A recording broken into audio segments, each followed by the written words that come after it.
Assalamualaikum warahmatullahi wabarakatuh. Hi, my name is Anisa Narshahani Dipatuan Sulog from BSI Sciences, and I am from the last group and will report the chapter 12 of the globalization. So let us begin.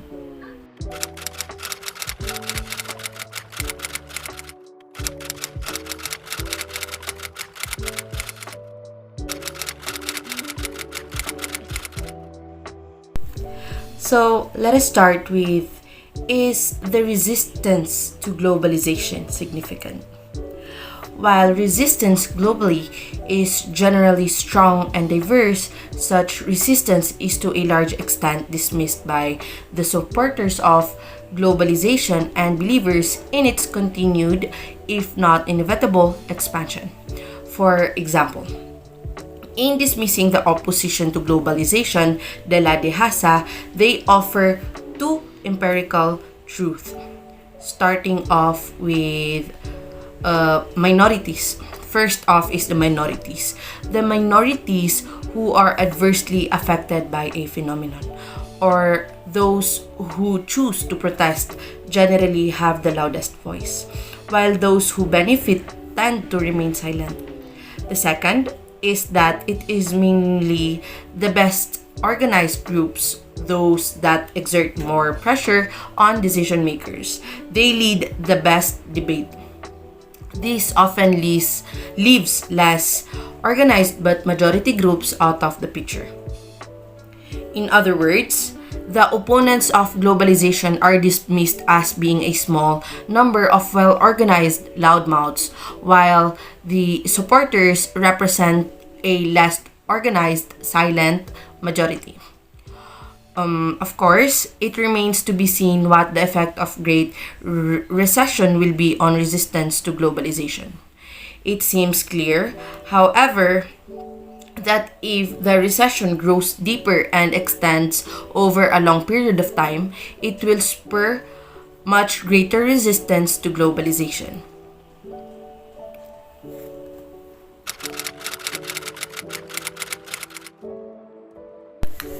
Futures of globalization.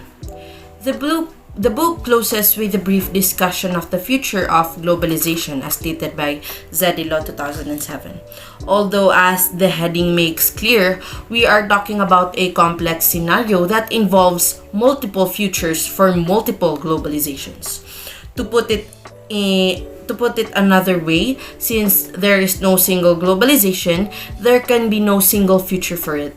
But just as in the preceding scenarios, preceding sections of the chapters, it has only been able to discuss a few of the methods of dealing with and resisting globalization. It only touched on a few aspects of the future of globalization, or a few of the futures of a few globalizations.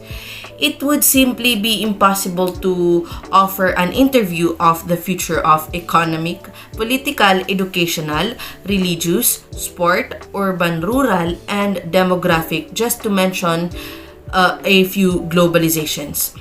Complicating matters is the fact that each of these broad areas encompasses a number of more specific globalizations. For example, under the heading of the economy, we could discuss the future of neoliberal economies, MNCs, the labor movement, consumption, and the economies of China, India, US, Europe, and on and on. It is also worth noting that while the social sciences are pretty good at analyzing the past and even the present, their prognostications about the future are notoriously weak. The history of social thought is littered with wrong-headed and sometimes downright ridiculous predictions for the future. Given the history, the book will offer no bold predictions about the futures of globalizations, but rather will be content with some ruminations about and some sketchy scenarios in them.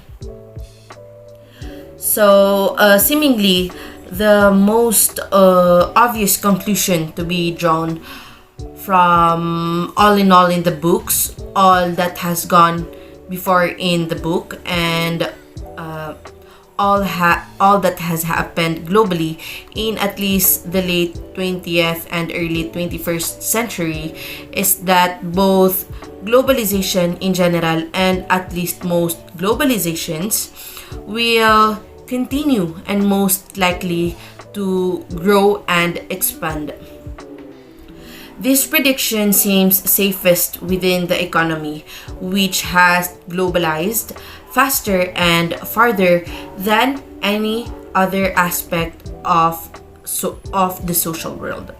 However, the major threat to globalization appears to stem from the economy itself. As long as the state of the global economy is good, globalization is likely to thrive. However, economic catastrophes have in the past threatened, and in the case of the Great Depression, all but destroyed globalization. That threat is clearly with us again as the current great global financial, credit, banking, and economic crisis rages. If the future of economic globalization is not assured, then it seems even more likely that one cannot unequivocally forecast continued growth and expansion of globalization more generally.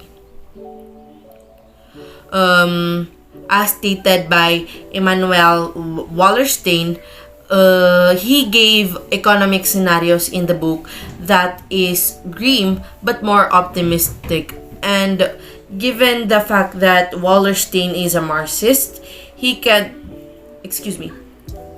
help but offer some hope for the future in a decommodified economy that would be the basis for a different political system. However, since commodities lie at the base of the modern economy, it is not all clear what kind of an economy a decommodified economy would be, and whatever it is. The bottom line here is that globalization will have to evolve with a more comprehensive concept of national interest defined in broader terms than economic efficiency to include pressing social and environmental challenges confronting both rich and poor countries.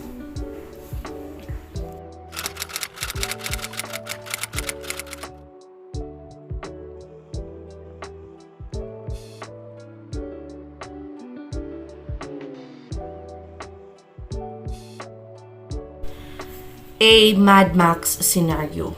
So, at the most extreme one, observer foresees a global future that he calls a Mad Max scenario, which refers to a movie that dealt with an apocalyptic vision of the future with people thrown back into primitive and extremely violent ways of life. In fact, it could be argued that we are already beginning to see anticipations of this on the streets of cities in Iraq, Afghanistan, Pakistan, Somalia, and so on. It could be that it is states without governments, non-states such as Somalia, that offers the most extreme examples of the Mad Max scenario, where such a world is closest to, if not already, a reality.